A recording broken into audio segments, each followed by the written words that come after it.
Una medalla que cura. Una medalla que convierte. Una medalla mandada a hacer directamente por la Santísima Virgen. Conoce la historia de la medalla milagrosa en este podcast. Salve María, el podcast católico en español de los Heraldos del Evangelio.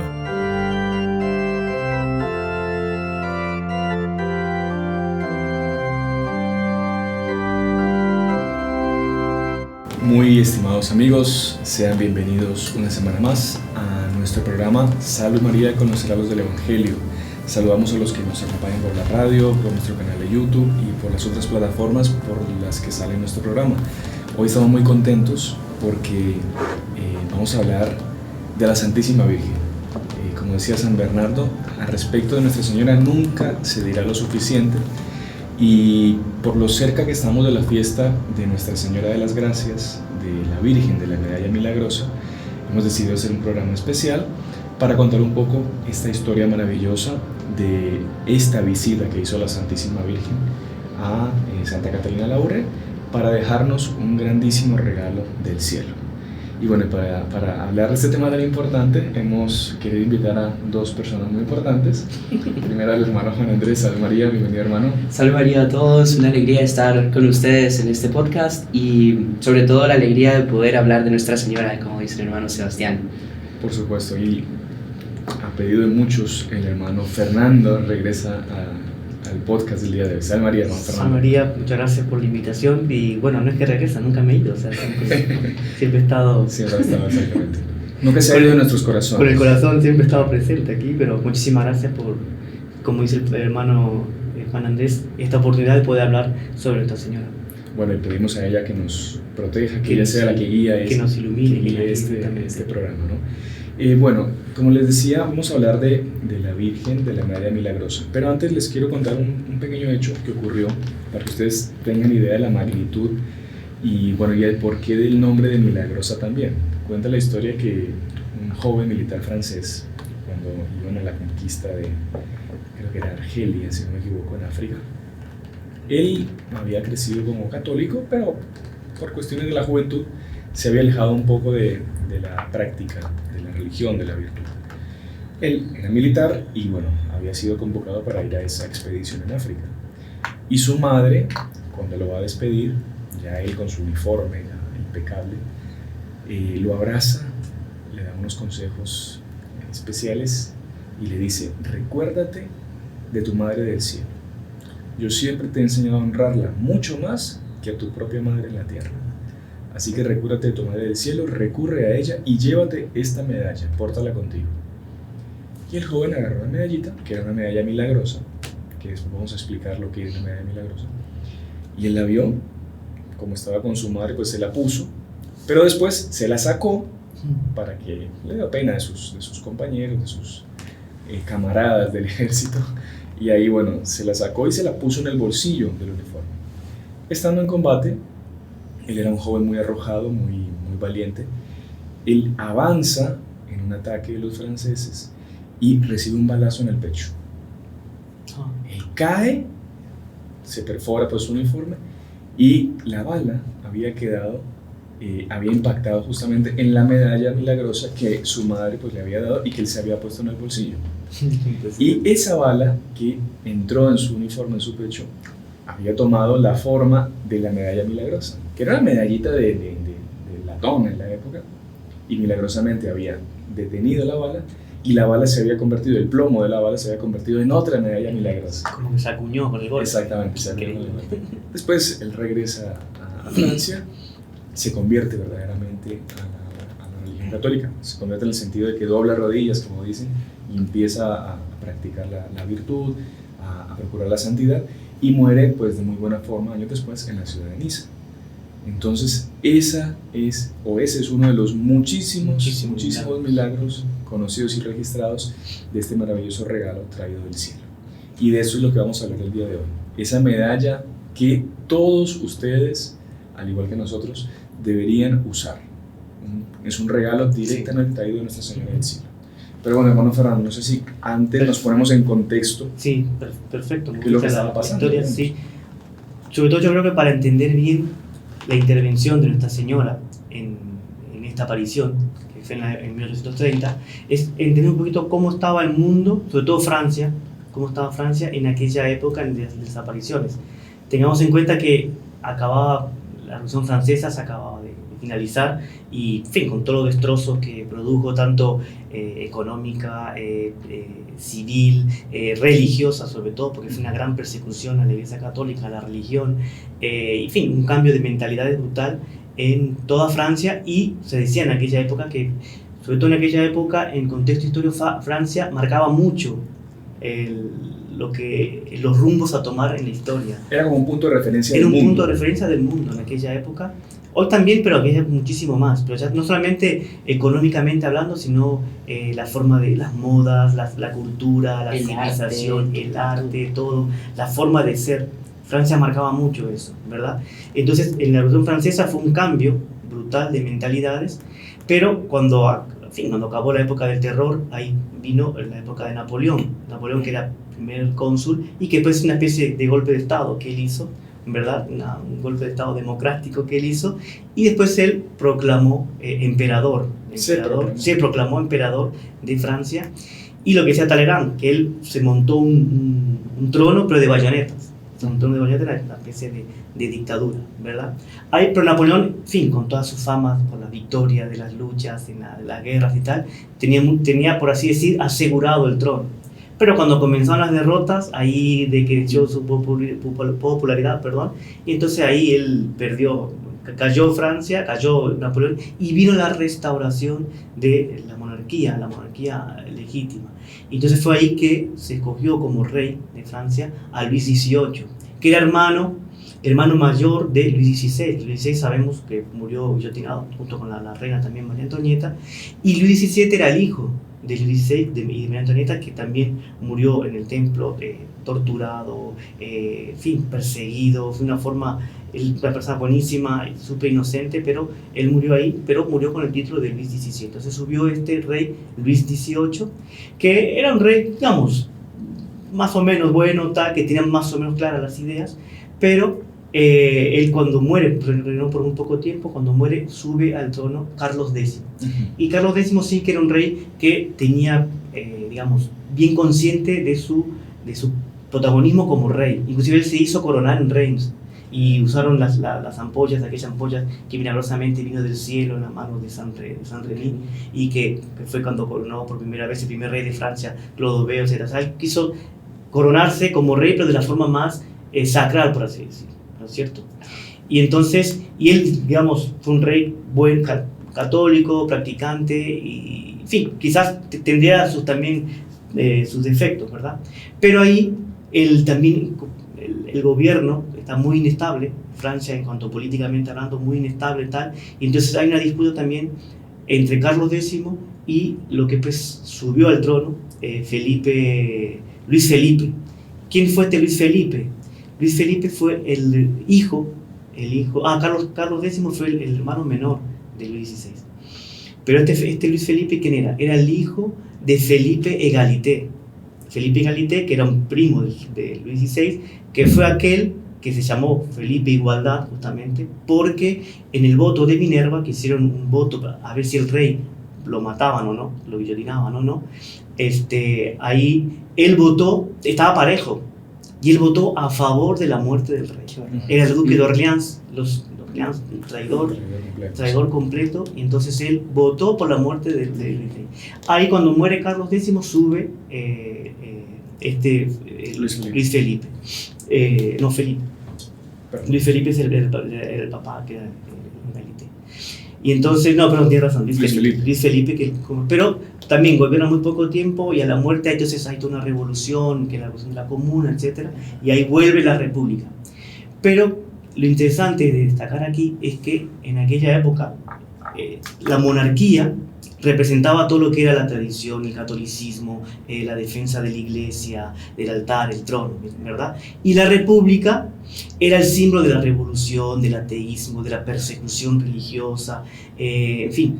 Y en ese contexto entonces hay una lucha entre la monarquía y la república. O sea, una monarquía entre Dios y el ateísmo. Podríamos decir entre la moral y lo inmoral. Y lo inmoral, y la amoral, digamos, ¿no? porque la revolución de la Comuna fue una revolución enteramente comunista, atea. Fue el primer intento de comunismo. Exactamente. Y entonces, en ese contexto, y que Francia siempre marca un rumbo en la historia, en aquella época mucho más, siglo XIX, es cuando comienzan las apariciones de la Virgen de la Medalla Milagrosa de Santa Margarita, de Santa Catalina de Labouré. Incluso el Papa Pío XII, él le llama, a raíz de esa aparición de Nuestra Señora de las Gracias, él llama de una era mariana, porque vino Nuestra Señora de las Gracias, después vino, creo que Nuestra Señora de Lourdes, La Salette, y bueno, y concluye, digamos, con Fátima. Ya en el siglo XX, Pero es curioso porque en la misma época de Santa Catalina Labouré, de la Medalla Milagrosa, hubo un montón de apariciones de la Virgen aprobadas por la Iglesia.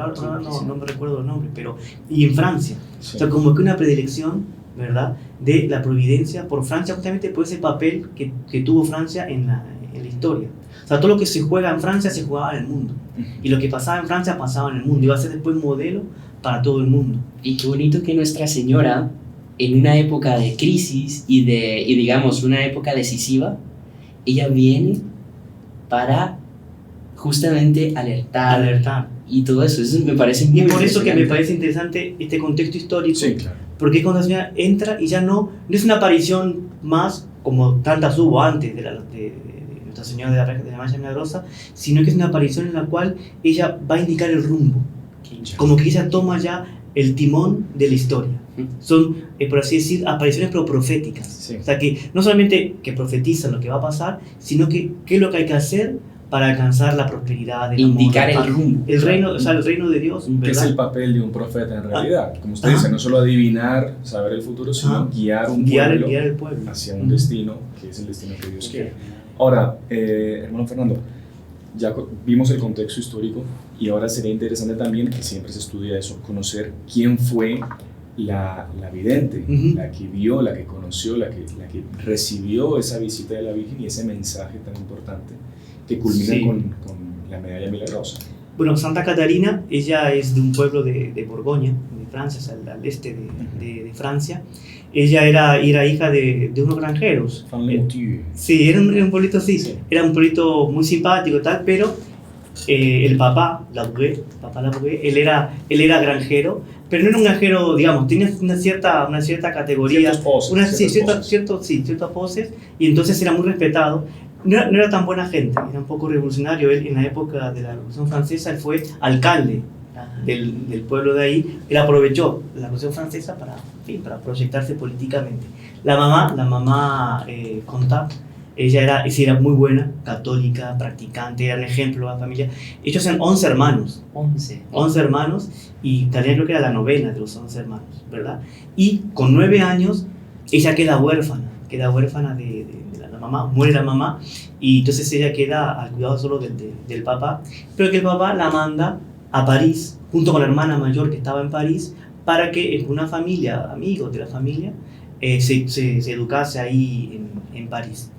Eso con 9 años. Pero lo bonito que ella, cuando queda huérfana, queda desconsolada, porque la quería mucho la mamá, porque la mamá era muy buena gente, queda desconsolada, y entonces va a la casa de ella, tiene una repisita así, una imagen de Nuestra Señora. Ella se sube a una silla, porque era pequeñita, 9 años, y se abraza de los pies de la Virgen y dice: Señora, ahora quiero que tú seas mi madre. Qué bonito. Quiero que tú seas mi madre, porque yo estoy sin mamá y quiero que tú seas mi mamá. O sea, ya de pequeñita ya tenía esa devoción, esa predilección por Nuestra Señora, ¿verdad? Creo que tenemos que hacer todos también. Exactamente. Cualquier dificultad, la pérdida de la madre, lo que sea, pero cualquier dificultad es acudir a Nuestra Señora. Exacto, y después yo creo que teniendo mamá o no teniendo mamá, siempre es bueno tener a Nuestra Señora como madre. Un detalle lindísimo, hermano Fernando, disculpe que me interrumpa. No, por favor. Pero es que me pareció muy bonito el hecho de que haya abrazado a Nuestra Señora y que incluso es un relacionamiento que ella conserva con Nuestra Señora, que se va a ver más adelante en las apariciones. De mucha intimidad, ¿no? De esa intimidad, sí. Y de esa familiaridad y una confianza total de hija, ¿no? Sí, es impresionante, eso sí. Eso se ve en todos los santos, pero en ella en particular mucho. Es increíble la historia de ella, todo de mucha inocencia y de esa unión con Nuestra Señora, pero de madre a hija, sí. Impresionante. Bueno, ella está en París con la hermana, con 9 años, estaba educando tal, pero ahí por las necesidades, el papá la manda a llamar con 12 años, la manda a llamar nuevamente al pueblito y la deja como ama de casa, o sea, cuidando de la granja, cuidando de todos los trabajos del papá, echando una mano derecha del papá.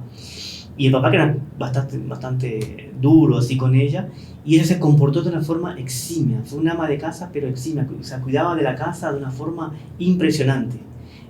Con 12 años de edad. Hoy en día una niña de 12 años y le ponen ni tender la cama. Exactamente, bueno, capaz que ni tender la cama. Y ella, pero mantuvo la casa de una forma eximia. Y es por eso que después ella, cuando recibe la vocación religiosa, ella, el papá le pone muchas trabas. Sí. Porque si ella se va al convento, yo con quién me quedo. Sí, eran 11 hijos, pero ella era la que mantenía todo. Si ella se va al convento, yo con cómo voy a seguir adelante mi vida, la granja y los trabajos, etc. Claro, que es cierto egoísmo de parte del padre de no entender una vocación religiosa de su hija. Entonces, más pensando en su bienestar que en el servicio de Dios. Y entonces, claro, el padre le puso, cuando ella recibe la vocación religiosa, ella le puso un montón de trabas. Y una cosa curiosa, cuando ella era pequeñita, más o menos en esa edad, ella tiene un sueño misterioso, y sueña con un anciano que la mira y dice, ven, y ella como que le da miedo y se retira, como que no quiere ir. Y ahí el anciano le dice, ahora tú te vas, pero más adelante tú vendrás a mí, vendrás a mi regazo, vas a venir a mi corazón. Y ella ahí se despierta el sueño y le quedó ese sueño grabado, porque un sueño muy, muy real y qué significará y tal. Y mucho tiempo después, mucho antes de entrar al convento, cuando ella está en París, va a la capilla de las Hermanas de la Caridad, ahí ve en la sacristía, está la iglesia, va a la sacristía y ve un cuadro de San Vicente de Paul y pregunta, ¿quién es ese anciano? ¿Quién es? Y a él le dicen, no, San Vicente de Paul, fundador de las Hermanas de la Caridad, los paulistas, los lazaristas y tal. Y era él que había tenido el sueño. Entonces ahí como que nació en ella la vocación y no, aquí está. O sea, más claro imposible, ¿no? Más claro imposible. Y ella recién, con 24 años, consigue entrar al convento. ¿Por qué? Porque el papá le ponía tantas trabas que no conseguía, pero fue perseverante, fue tenaz, no, yo tengo esa vocación, yo cumplí esa vocación. Incluso su papá la mandó a ella a París, ya cuando ella estaba ya con esas intenciones serias de ir a un convento. El papá la manda a que ayude a su hermano en un restaurante que tenía, era un restaurante de obreros en París. Lo que era el ambiente, no sé, lo que conversarían esos hombres rudos no sé. Y ella perseveró y su hermano la apoyó, incluso a ella le faltaba un poco el tema de la lectura, la escritura, le ayuda a que ella pueda conseguir dejar de ser analfabeta, leer y escribir, y ahí es que recién consigue presentarse donde las hermanas para que la reciban como religiosa. Inclusive el papá, aparte de meter un montón de trabas, no quiso pagar el dote, que era un dinero que se pagaba para que, así como una joven se iba a casar, ¿no? Daban el dinero para que tuviese el dinero para la fiesta, para todo, para comenzar una vida de familia. Él no quiso pagar eso, y lo pagó un hermano, que era militar. Entonces tenían cierto dinero, entonces lo pagó el hermano. O sea, le puso todas las trabas, pero ella al final perseveró y con 24 años... Entonces, cuando Dios llama a una persona, por más trabas que quiera poner... Y si la persona es fiel a ese llamado, ahí avanza, ¿no? Y entonces, bueno, no sé si... Bueno, ahí qué pasó, que ahí San Vicente de Paul estaba enterrado en París. O sea, ella ya está en el convento. Ya el convento, pero todavía era novicia. Era novicia. Ella estaba en una casa que se llamaba el seminario de las monjas, ¿sabes? De noviciados, ¿no? Entonces ella estaba ahí y iban a trasladar los restos incorruptos de San Vicente de Paul, que estaba en una iglesia muy cerca de la Rue de Bac, que era donde estaba ella. Y fue una apoteosis, o sea, inclusive estaba el rey Carlos X, todavía en ese entonces, y entonces fue una apoteosis del pueblo, una glorificación a San Vicente de Paul, una glorificación al propio rey, porque el rey participando en esa actividad, digamos, hubo una unión entre lo que es el Estado y la Iglesia, una unión entre lo religioso, ¿verdad? y lo temporal. Y entonces fue aclamado y el rey estaba como que en el cenit, ¿no? El rey. Y aparte que era bueno. Y entonces como que había una renovación de todas esas gracias, ¿no? De restaurar la religión católica y la monarquía católica. Tal. Y fue ahí que cuando entró el cuerpo de San Vicente de Paul. Pero perdón, una pregunta. Va a entrar al Rue de Bac. Al Rue de Bac, porque ahí lo van a dejar. Ahí lo van a dejar. Sí, ahí lo van a dejar. Pero solo me perdí el detalle y sí, quería aclararlo. Perdón. Sí, era como que los trasladaban. No me recuerdo ahorita en qué iglesia estaba, pero lo iban a dejar en el convento fundado por él. Entonces, y ahí cuando está una especie de urna, porque estaba incorrupto, de una forma, hasta hoy en día se puede visitar y es impresionante. Bueno, usted estuvo, ¿verdad? Sí. Y es impresionante. Y está si estuviese durmiendo. Entonces ahí cuando, por cierto, Santa Catalina también está incorrupta y de una forma también increíble, como está dormida. Y ahí ella, cuando ella se pone a rezar delante del cuerpo, ella tiene una visión.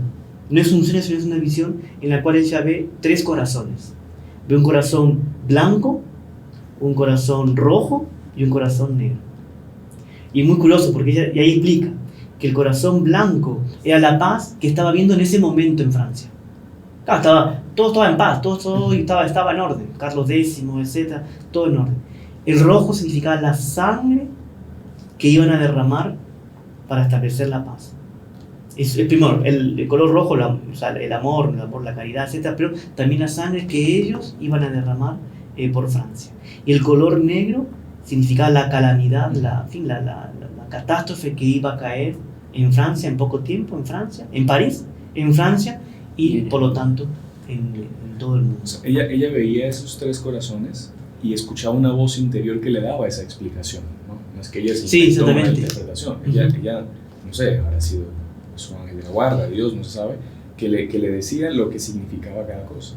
Es que ella es muy curioso porque ella en las apariciones, Nuestra Señora le dice, son 3 apariciones, creo que en la primera le dice que, en la primera, que las apariciones se van a acabar, pero que ella va a seguir en las oraciones, va a seguir teniendo inspiraciones. Sí. O sea, que el Espíritu Santo, Nuestra Señora le iba a inspirar cosas que eran como mensajes, que ya no es una cosa que uno escucha, pero que está inspirado y que tiene el mismo valor. Entonces ella sintió esa inspiración y que sintió que el blanco significaba eso, el rojo.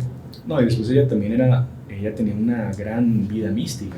Incluso ella cuenta que los primeros meses de su estadía como novicia, en la Santa Misa, en la Eucaristía, ella veía a Nuestro Señor. Todos los días, todas las misas. Pues imagínense, ella era súper privilegiada. Estaba muy habituada ya a ese convivio con lo sobrenatural, ¿no? Y como que Dios la iba preparando para esa aparición. Así como los pastorcitos de Fátima fueron preparados con la visión del ángel de Portugal, ella también fue preparada con esas visiones, con esas premoniciones, con esas inspiraciones para la gran profecía, el gran mensaje que ella recibió de Nuestra Señora de la Medalla Milagrosa. Ahora, hermano Fernando, así como usted también nos ha preparado ya con todo esto previo que nos ha contado para las apariciones, si le parece ahorita hacemos una pausa ya para la pausa comercial que toca hacer en el programa, y al regreso ya entramos directamente a lo que son las apariciones de Nuestra Señora y el mensaje que ella nos dio hasta los días de hoy y el regalo de la Medalla Milagrosa, ¿sí le parece? Me parece perfecto. Bueno, entonces no se despeguen, queridos amigos, pausa comercial. Antes de que se vayan, recuerden, suscríbanse ya al canal, vayan compartiendo con sus amistades y ya regresamos con la segunda parte de Salve María con los regalos del Evangelio. ¿Sabías que tú también puedes ser un misionero? ¿Cómo? Apoyando la evangelización en línea. Es muy fácil, haciéndote miembro de nuestro canal o donando en el chat en vivo. Con certeza, Dios recompensará tu generosidad. Que Dios te bendiga. En el nombre del Padre, y del Hijo, y del Espíritu Santo. Amén. Salve María.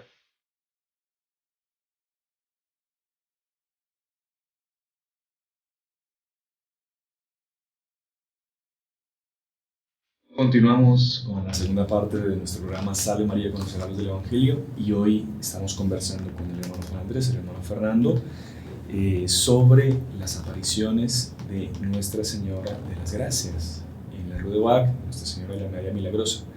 Pero bueno, en la primera parte habíamos hecho todo un contexto histórico, hemos explicado quién era Santa Catalina, hemos explicado cómo estaba la situación en Francia, ya estamos con Santa Catalina en el noviciado.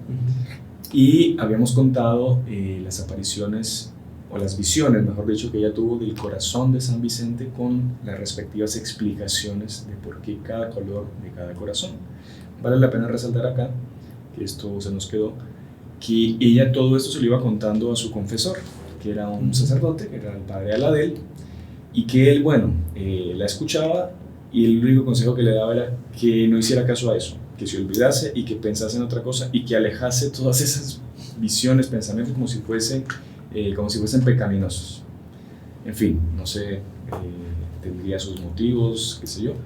Pero bueno, él tiene un papel bien importante después en las apariciones, entonces desde ya lo mencionamos para que ustedes entiendan qué situación complicada pasaba Santa Catalina, porque ella viendo todo eso, se lo comentaba a su confesor y el confesor pues le daba esos consejos, ¿no? Un detalle también, hermano Sebastián, que cuando San Vicente de Paul fundó a las Hermanas Caridad y los Lazaristas, que es la rama masculina y femenina, tenían como norma de regla que a las monjas, a cada hermana, le asignaban un confesor. Sí. Y ella no podía cambiar de confesor.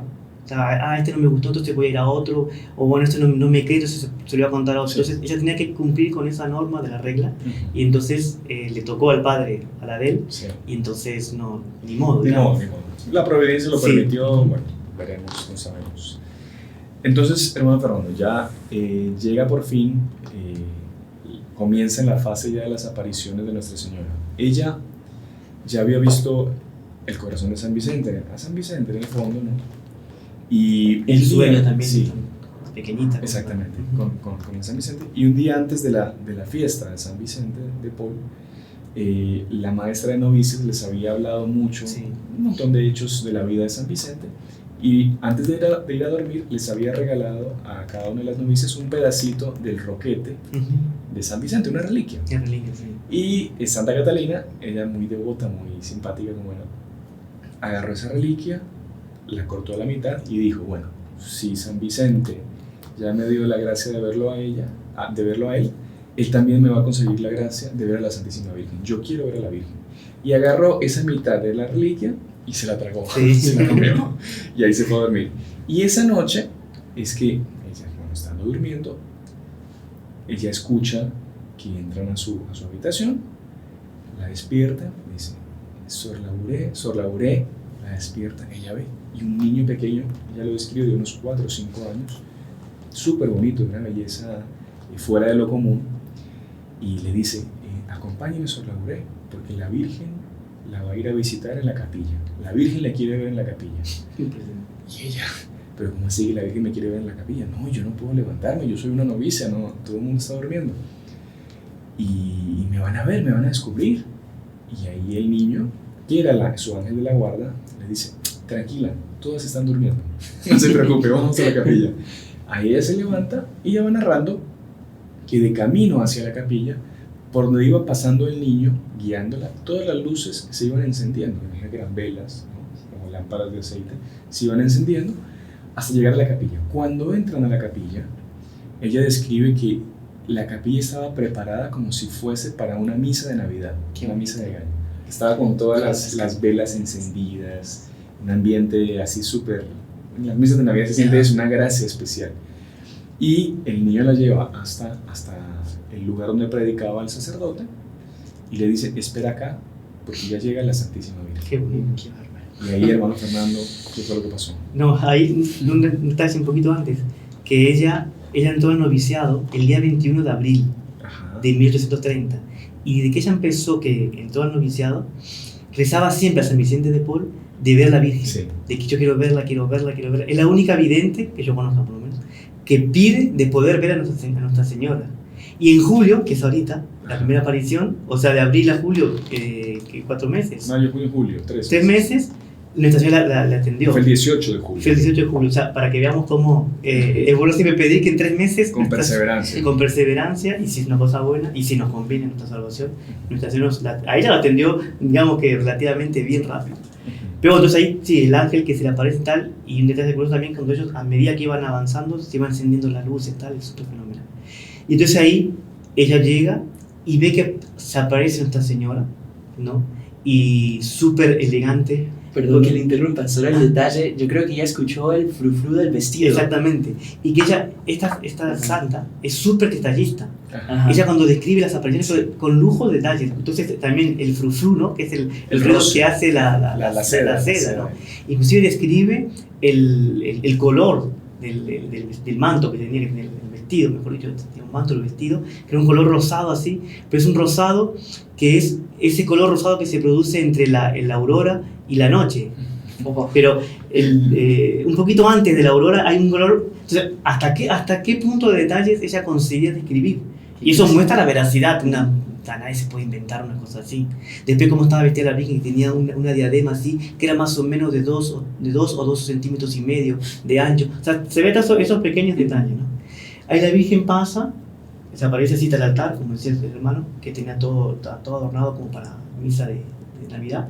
Ahí pasa, y cuando pasa delante del Santísimo Sacramento, la Virgen se arrodilla. Impresionante. Se arrodilla delante del Santísimo Sacramento, que también es un ejemplo para nosotros. Siempre que pasamos delante del Santísimo, a veces uno hace una veña así porque está apurado, o sí, no solo hace así. No, sino la Santísima Virgen, la propia Madre de Dios, ¿verdad? Se arrodilla delante del Santísimo, va y se sienta en una silla que era del que usaba el sacerdote para la misa, una silla muy modesta. Ustedes la habrán visto también cuando estuvo en la Luz de Bar, que es una silla muy modesta, muy digna, bonita.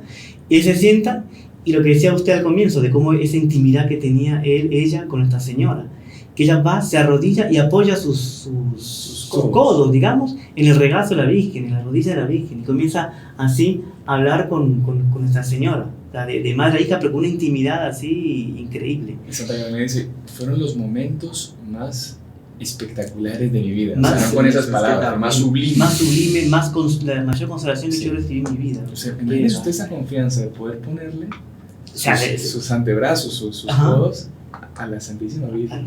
Claro que es, y que en realidad Nuestra Señora, ella quiere tener esa intimidad con nosotros, ese convivio de madre-hijo, madre-hija, que depende de nosotros, ¿no? Exactamente. Quererlo también. Y ahí entonces, ahí comienza a hablar, y sé que estuvieron 2 horas hablando Nuestra Señora con Santa Catalina Labouré. Y esas 2 horas, ella después de la visión, tomó nota de todo. 2 horas de conversación con la Virgen, imagínense lo que la Virgen le habrá dicho, el mensaje que le transmitió en ese momento. Pero, cuando ella se lo dijo a su confesor, al padre Adel, no le creyó, no, y tiene que quemar todo eso. No. Y mandó a quemar esos manuscritos de las 2 horas de conversación. Triste. Entonces, lo que tenemos, la primera aparición, que es el 18 de julio, como bien decía el hermano Sebastián, es muy poquito. Yo tengo aquí que son palabras, digamos, textuales, porque son de los manuscritos de la hermana, de lo que sobró de la quematina, lamentablemente, pero que también ya dicen mucho. Y dice así, miren, Dios quiere confiarte una misión. Le da una misión a la Santa Catarina. Te costará trabajo. Ya entiendo que no va a ser fácil. Te costará trabajo, pero lo vencerás pensando que lo haces para la gloria de Dios. O sea, ella va a sortear todos los obstáculos sabiendo que lo que está haciendo es para la gloria de Dios. Tú conocerás cuán bueno es Dios. O sea, va a sentir el amor de Dios, como Dios es bueno. O sea, místicamente lo va a sentir, inclusive físicamente. Tendrás que sufrir. Tendrás que sufrir hasta que se lo digas a tu director, al Padre Adel. No te faltarán contradicciones, pero te asistirá la gracia. No temas. Eso es muy bonito, porque siempre la trata como una hija. No te va a faltar la gracia, no temas, vas a sufrir, no va a ser fácil, pero ella siempre está ahí. Nuestra Señora siempre va a estar ahí ayudando. No temas. Háblale a tu confesor con confianza y sencillez. Ten confianza, no temas. Verás ciertas cosas. Tú verás ciertas cosas, díselas. Recibirás inspiraciones en la oración, lo que decíamos al comienzo del podcast. Y ahí fue lo principal, digamos, de esa primera aparición, que fueron de 2 horas de conversación, porque conservamos solamente eso. Pero impresionante cómo la vocación del profetismo, porque es innegable que Santa Catalina también tuvo esa vocación del profetismo, y cómo es dura esa vocación, y cómo encuentran dificultades, lo que la Virgen le decía, ¿no? Encontrarás dificultades, etcétera, sufrirás un montón, incredulidad, inclusive dentro del convento, persecución de la madre superior, ella tuvo 7 madres superiores, lo largo de su vida. Y la última era la madre de Ifest, que la trataba súper mal, la trataba súper duro. Inclusive las propias monjas quedaban escandalizadas. Madre, no la trate así, o sea, no sea tan dura con ella, tal. Y ella decía, no, que siento una cosa que es más fuerte que yo y no me aguanto. Pero después ella tuvo una gracia de conversión, la madre esta, y después la ayudó mucho en sus últimos días de Sor Catalina, la ayudó muchísimo. Ahora que usted cuenta eso, me acordé de haber leído también que ella, a la única persona a quien le contó todo fue a su confesor. Entonces nadie sabía quién era. Ajá. Sabían de que en el convento había una monja que veía a la Virgen, pero nadie sabía quién era. Y que de ahí salió la medalla, que era una cosa que la Virgen había pedido. Al final de la vida, ella se traslada a otro convento y ella creo que se encarga de la cocina. Y dice que cuando murió recién, y las demás monjas, era ella. Sí. Una cosa así como... Claro, cualquiera de nosotros, mire, yo vi a la Virgen ayer y quería contarle lo que me transmitió. O sea, es muy difícil que no entre cierto deseo de protagonismo, exactamente, de aparecer, o sea, trátenme bien porque yo soy el que hablo mejor. Exactamente. Entonces, y una de las pruebas de que las apariciones son verdaderas es justamente la santidad del vidente. Porque una cosa que es bueno de notar, que todos los videntes, casi todos, que han tenido revelaciones obviamente verdaderas, ennoblece a la persona. En el sentido de que la persona queda más educada, queda más con otros modales, queda más humildes, más santo.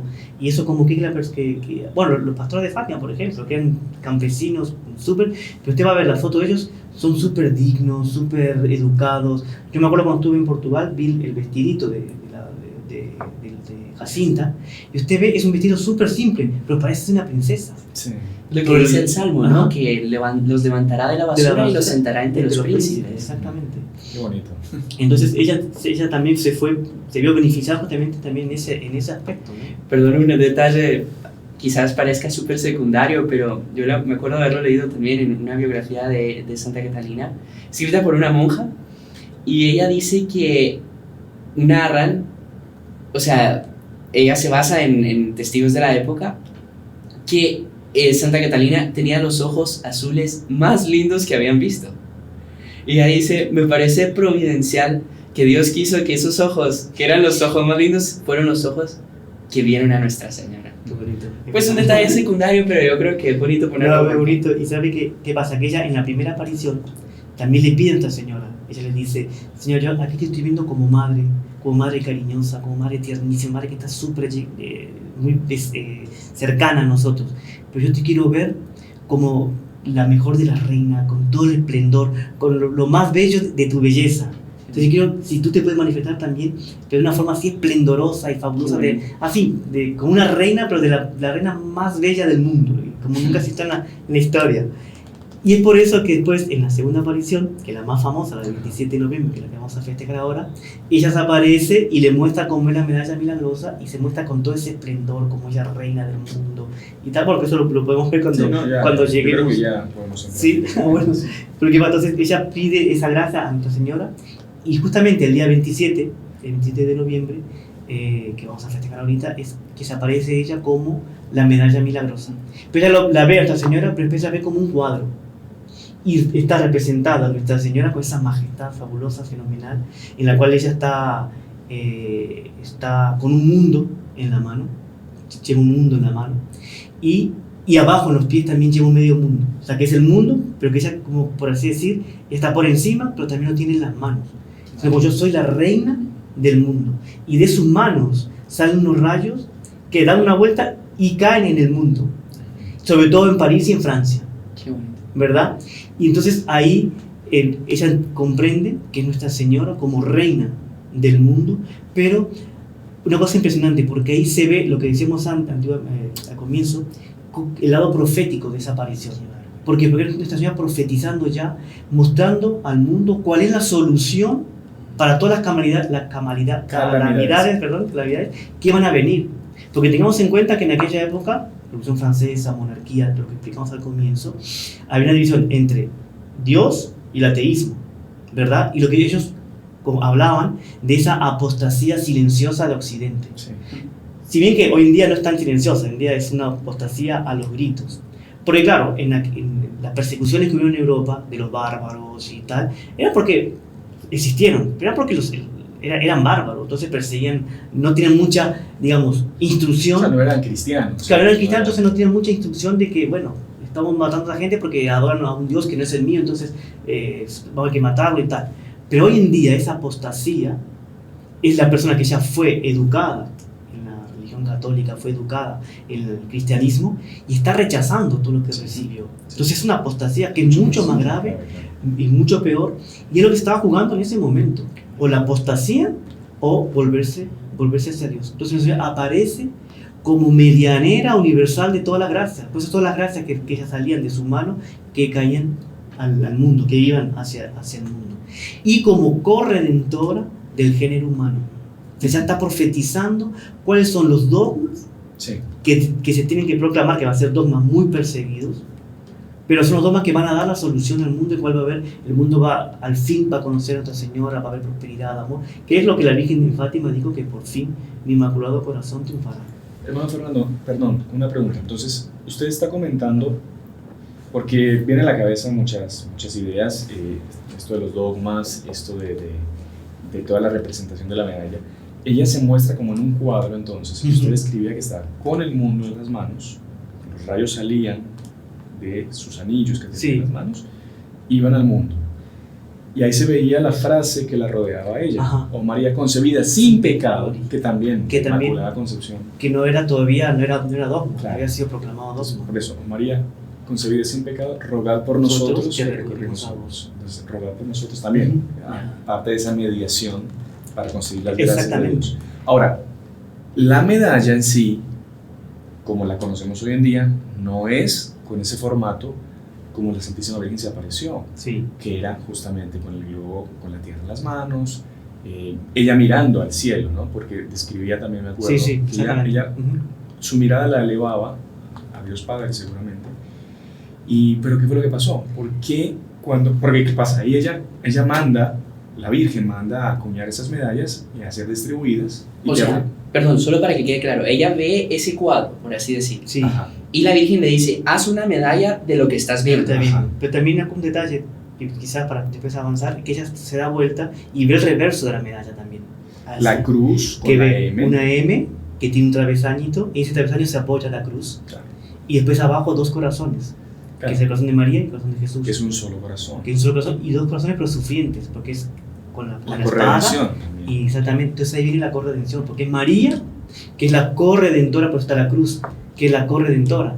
O sea, no es la redentora, porque el redentor solo nuestro Jesucristo, absoluto, él pudo redimir, pudo redimir, con un porque acto de él voluntad solamente. Exactamente, con acto de voluntad, pero él quiso, por su bondad y por su liberalidad, que Nuestra Señora participase de esa corredención.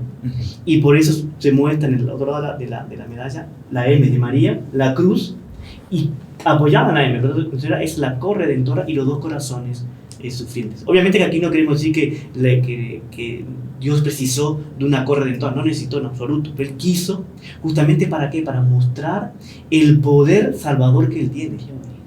Él cuando quiere demostrar el brazo poderoso que se muestra más, sobre todo en la redención, quiso mostrarlo también a través de Nuestra Señora. Porque para ver, viendo las grandezas que hay en Nuestra Señora, nosotros comprendemos mejor la grandeza que hay en Dios. Sí. O sea, solo en esa medalla ya vimos Inmaculada Concepción, mediación universal y corredención. Bueno, y yo me atrevería, pues yo no voy a decir aquí nada, pero qué bonito eso que usted mencionaba de, por así decir, al tener el mundo en las manos, era como que ella tomaba las riendas de la historia en sus manos y que a partir de ahí ella misma iba a guiarlo. Exactamente. Y yo, si usted se da cuenta, es esa era mariana que decía el hermano Sebastián, y que va a desembocar en el Reino de María. Sí. Y que a partir de a partir del siglo XIX, esas apariciones marianas, es como que una nueva era de gracias mariales, pero que es todo a través de Nuestra Señora. Y es como que Dios, bueno, ahora yo voy a llevar el timón de la historia. ¿A través de quién? De Nuestra Señora.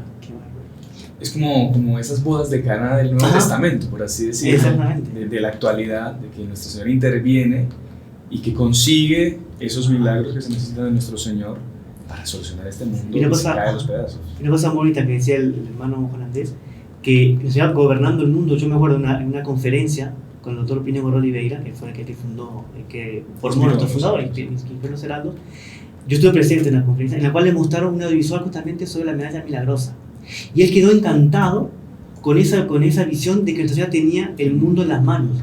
Y él decía, yo vi ahí la imagen del reino de María, porque es Nuestra Señora gobernando el mundo. Qué interesante. Y ahí me quedó la idea, y era lo que Nuestra Señora quería. 3 cosas pidió Nuestra Señora a Santa Catarina de Labouré. Una era que se hiciese la medalla, que ahora vamos a ver por qué no se hizo como Nuestra Señora quiso. Una capilla en honor a la medalla milagrosa, una capilla. Y después una tercera cosa, una imagen grande, una imagen de gusto de cómo estaba la medalla, pero la que ella vio, con el mundo en las manos. Ahora, ¿qué pasa? Ahí ella le contó eso al padre Aradel y él le dijo que no, que era, en fin, lo de siempre, trabas, y al final se mandaron a acuñar las medallas y cuando se la mostraron a la santa, ella lo vio y dice, pero no es la que yo mandé a hacer, no es como la que yo mandé a hacer, porque la que acuñaron es la que nosotros conocemos hoy en día, que es la Virgen, con las manos extendidas, y que salen, ¿verdad?, los rayos de las gracias que al mundo, con la fecha de 1830, la serpiente que está aplastada, todo. Y el verso de la medalla, que está en la M con la cruz y los 2 corazones, es tal cual como la santa lo vio, pero las estrellas, las 12 estrellas, fue un invento del padre Aladén. Sí. No fue una cosa que la Virgen quiso. Pero en ese ínterin, más o menos en el año 1842, 42, fue la famosa conversión de Ratisbón. Sí. Que después, si quiere, contamos rapidito la historia de él, que es muy bonita. Pero la Virgen, a Ratisbón, que él se convierte justamente porque llevaba una medalla milagrosa, ¿sí? como había sido acuñada, no como la que habían pedido, pero como había sido acuñada, se aparece Nuestra Señora, Madonna del Milagro, la Virgen del Milagro, en Santander del Efrates, se aparece con la forma de la medalla milagrosa como hoy día la conocemos. Entonces el padre Aladel le dice a la hermana, pero mire hermana, si hasta la Virgen se apareció así, en Ratisbón, que era un judío famoso, y que la conversión de él era como hoy en día decirle, no sé, un súper... Sí, no sé. Sí, un actor famoso se convirtió y dejó toda su fortuna para los pobres y se hizo trapense. Una cosa que repercutió en la sociedad europea en la época, y fue 10 años, prácticamente 10 años después de las apariciones. Y que en aquella época no existía el correo electrónico, el WhatsApp, o sea, que una cosa que demoró, pues ya que 10 años digamos, fue rapidísimo de difundirse la medalla milagrosa. O sea, que ya en Italia existía ya la medalla milagrosa y tenía la fama justamente de ser milagrosa. Y parece ser que entonces ahí la medalla quedó, digamos, con ese formato, y que parece que la Virgen dijo que bueno, que ni modo, pero de esa forma ella también iba a dar esas gracias, a dispensar esas gracias. Una cosa que me parece muy curiosa es que la Virgen no le dijo, esta es la medalla que se va a llamar medalla milagrosa, sino que el milagrosa se lo puso la gente de la cantidad de milagros que hacía. Pero en realidad es la medalla de la Inmaculada. Exactamente, la medalla de la Inmaculada. Y bueno, hoy en día la conocemos con muchísimo cariño como milagrosa debido a todos esos milagros, entre esos milagros de conversión impresionantes como este, pero tantos otros, ¿verdad? Hay una cosa que decía la otra que me olvidé, porque bueno, dejarlo aquí marcado, de que era, otra cosa que decía la Virgen era la restauración de la orden, porque está muy decadente. Sí. Y de hecho el superior del padre, que era lazarista también, obviamente, era súper fervoroso, y él consiguió realmente restaurar la orden con fervor, pero después cuando él murió hay una gran decadencia nuevamente. Y esa decadencia tuvo una influencia muy grande para que pues hubiese todas las catástrofes que se vino para acá. Como la responsabilidad, ¿verdad?, a veces nuestra, de cómo Dios va a guiar o no guiar la historia, ¿no? Qué impresionante. Estamos un poco tiempo. No, estamos un poco tiempo, pero yo creo que extendámonos un poquito. El hermano Juan Andrés hablaba, bueno, y usted también, de la conversión de Ratisbón. O sea, la medalla es milagrosa, se le empezó a llamar milagrosa a raíz de la cantidad de curas que hubo con una peste de cólera en París. Exacto, que solo era llevarle la medalla a los enfermos y se curaban inmediatamente. Porque la cólera, o sea, el cólera es algo que mataba en horas. Creo que en 4, si no me engaño, haber leído de que en 4 horas volvía una persona sana en un cadáver. Exactamente. Entonces, o sea, la gente cuando recibe la medalla empezaba a gritar, es milagrosa. Entonces ahí es que viene el nombre milagroso. Pero más que las curas físicas, que son súper importantes, Claro. se dieron muchas conversiones a raíz del uso de la medalla milagrosa. Caso famoso, San, porque hoy en día es San Alfonso María Ratisbón, que no sé si usted cuenta la historia rapidito quién era, porque él solo se mencionó, que es que vale mucho la pena, porque es la arquetípica. No, y es arquetípica y es lindísima también, porque está súper relacionada con la medalla en sí. O sea, no que las otras no, pero esta tiene un papel importante en la medalla. Él era un judío, como mencionaba el hermano, de las familias más millonarias de la época de Francia. Él era ateo, ¿verdad? Ateo. Él era de una familia, pero de Inglaterra. Ajá. Pero después eran banqueros, sí, banqueros, y ahí en París, etcétera, y toda la cuestión. Y él estaba haciendo el viaje de su vida, ¿no? Porque creo que se iba a casar, si no estoy mal, hermano, por favor, usted que sabe más me... Era como una especie de despedida de soltero, entonces un viaje por Europa, sí, pero... Y él no quería ir a Roma, porque parece que no le gustaba Roma, París era mucho más lindo, No, Roma... Él tenía cierta odio sí. a la Iglesia Católica, Ajá. porque su hermano y un familiar se habían convertido, Un primo de él. sí, se habían convertido del judaísmo pues al catolicismo. Incluso uno se había hecho sacerdote. Sí, si no me equivoco. y el hermano se convirtió leyendo la Biblia. No fue que la Biblia se le apareció, sino que se leyendo la Biblia y dijo, no, el Mesías ya vino.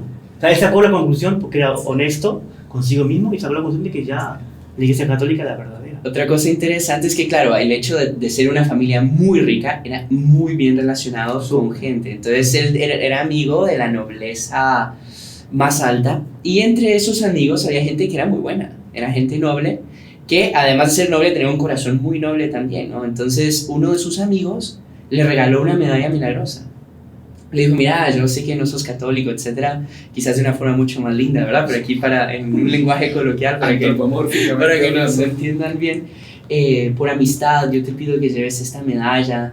Y él efectivamente, por amistad la llevaba. No era por piedad, devoción, sino por amistad llevaba esa medalla. Incluso creo que un amigo de él, un noble, murió, ¿verdad? Ofreciendo su vida por la conversión de Ratisbón, sí. Ratisbón. Y por cosas que da la vida terminaron yendo a Roma en el viaje con sus amigos. Es que sintió como que una gracia, algo que lo empujaba para ir a Roma. Y pues yo no quiero ir, y al final terminó en Roma. Pero fue por una gracia. Exactamente. Y ahí a las tantas, bueno, aquí en Roma está lleno de iglesias. Cada esquina prácticamente tiene una iglesia, y en cada esquina hay un cuerpo incorrupto, hay un milagro, hay una obra de arte, miles de obras de arte. Es impresionante. Entonces, uno de los amigos quiso entrar a esta iglesia San Andrea del Efrate, que es una iglesia muy linda, muy bonita, y para combinar con el sacerdote algo sobre una misa por este amigo que había fallecido. Eran amigos en común. Ajá, A los que se conocían. Y entonces solo le dijo, bueno, espérame tú aquí. Y él entró para ver las obras de arte, ¿no? Y cuál no es su sorpresa, que había cierta penumbra, y en uno de los altares laterales ve una luz impresionante que salía. Él ya siente algo de sobrenatural. Imagínense un aroma espectacular cuando uno pues se encuentra con alguien que tiene un perfume característico. Imagínense cómo será el perfume de la Santísima Virgen, ¿verdad? Él llega y ve a la Virgen parada sobre el altar, como en la medalla, y la ve con una belleza tal que parece que lo único que él conseguía decir después, cuando lo encuentran, él decía, qué bella es, qué bella es. O sea, la Virgen le convirtió por su belleza. No le dijo nada. No le dijo nada. No, simplemente él miraba al rostro y como que le daba pena, porque es tan pecador y tan pura, o sea, qué bella y qué buena es. Qué buena es. Sentía la bondad de Nuestra Señora. Y uno ve aquí ya digamos un arco gótico, ¿no? Por un lado, Santa Catalina, apoyada en las rodillas de la Virgen, conversando con ella. Y por otro lado aquí, esa belleza, esa majestad, sin diálogo, pero bueno, un diálogo quizás con la mirada apenas, ¿no? Y de corazón a corazón, pero por así decir, con cierta distancia también, ¿no? Como la Virgen con algunas personas se manifiesta de una forma y con otras de otra, pero siempre con esa maternalidad, ¿no? Entonces, fue ahí, a raíz de eso, que él se convirtió. Él incluso fundó una orden religiosa Nuestra Señora de Sion, y que para rezar por la conversión, conversión del pueblo judío. Muy interesante. No, muy interesante. Y claro, eso repercutió en toda Europa. Sí, marcó. Sí, marcó. O sea, fue la noticia, digamos, Ajá. del jet set, por así decirlo, en la época, la conversión de este judío. Bueno, hermanos, lastimosamente se nos ha ido el tiempo. Solo, Sí. no sé si me permite contar una cosa última. Yo sé que pues ¿Puedo ya... arreglar la cámara? ¿Ya se paró? Sí, se paró todo eso si quiere. Pero siga, estamos aquí en casa. Estamos en casa. Bueno, disculpen, yo ni cuenta me di que había parado la cámara, pero es que me parece muy, muy interesante y muy bonito, porque cuando fue todo esto de la cólera, que le llevaban las medallas a los enfermos, era altamente contagiosa, ¿no? Y San Juan Bosco, que es de la época también, es contemporáneo, él tenía a sus alumnos del colegio. Y en el colegio de San Juan Bosco nadie se enfermó de cólera. Y es más, los niños iban a ayudar a los enfermos y ningún niño se contagió. ¿Por qué no se contagiaron? San Juan Bosco les dijo dos cosas. Primero, lleven la medalla milagrosa. Y segundo, no cometan ningún pecado mortal. Entonces aquí entra lo de la cura, tanto física como espiritual. ¿Cuál es nuestra cura espiritual? Es la conversión, es cambiar, el cambio de vida, el no cometer el pecado, el alejarnos de lo que nos aleja de Dios, el cumplimiento de los mandamientos. Así que me parece que también era un detalle importante, Sí, porque... muy interesante. Bueno, y para concluir, pues invitarles a que quien no tenga su medalla milagrosa la consiga, la haga bendecir, que se la impongan, o un sacerdote se la bendiga, la persona se la puede colocar. Y bueno, y que esta charla, esta conversación les sirva a todos ustedes para comprender ese cariño, ese desvelo, ese amor que tiene Nuestra Señora por cada uno de nosotros. Y el papel de ella en la historia. El papel de ella en la historia, exactamente. Y el camino a seguir es Ujú. el camino marcado por ella. Por ella, sin Para duda. llegar justamente a ese triunfo, en su Ujú. inmaculado corazón, a ese triunfo, al reino de María, que es ese reino que ella tiene en sus manos. Y que nosotros, al igual que Santa Catalina, tengamos esa gracia de ver a Nuestra Señora, ¿no? Ujú. ¿Quién no quisiera ver a Nuestra Señora? Algunos puede ser que tengan la oportunidad de verla aquí en la tierra, pero lo más importante es que todos juntos la podamos ver en un futuro en el cielo. Exactamente. Recordamos que Santa Catalina, bueno, ya falleció y su cuerpo está incorrupto. Ujú. Y con esto terminamos, que el médico que fue a hacer la exhumación de su cuerpo, cuando le abrió los ojos y vio que estaban esos ojos azules que comentaba el hermano Juan Andrés, esos ojos hermosos, él dijo, claro, la Santísima Virgen no iba a permitir que estos ojos que la habían visto a ella fuesen comidos por los gusanos. Qué bonito. Eran incorruptos. Exactamente, qué bonito. Así que Nuestra Señora pues, nos dé la gracia de verla en algún momento, especialmente en el cielo. Y con esto terminamos. Gracias a ustedes por haber estado en el programa, a los que nos han acompañado. Muchísimas Recordamos que se pueden suscribir al canal, que con eso nos ayuda mucho. Den like, compartan, comenten. Y quizá hoy no tenemos sacerdote, pero recemos una Ave María. gracias. para María, terminar. sí, Solo absolutamente. invitarles a una cosa más, y es que en 2 semanas tendremos un episodio especial del podcast. Sí, Un episodio, no les vamos a decir de qué va, pero solo sepan que va a ser la edición especial en 2 semanas. listo. Les esperamos a todos. Entonces, para agradecer por el programa y pedir por todos los que nos están escuchando y viendo, gracias especialísimas a Señor. En nombre del Padre, del Hijo y del Espíritu Santo. Amén. Dios te salve María, llena eres de gracia, el Señor es contigo.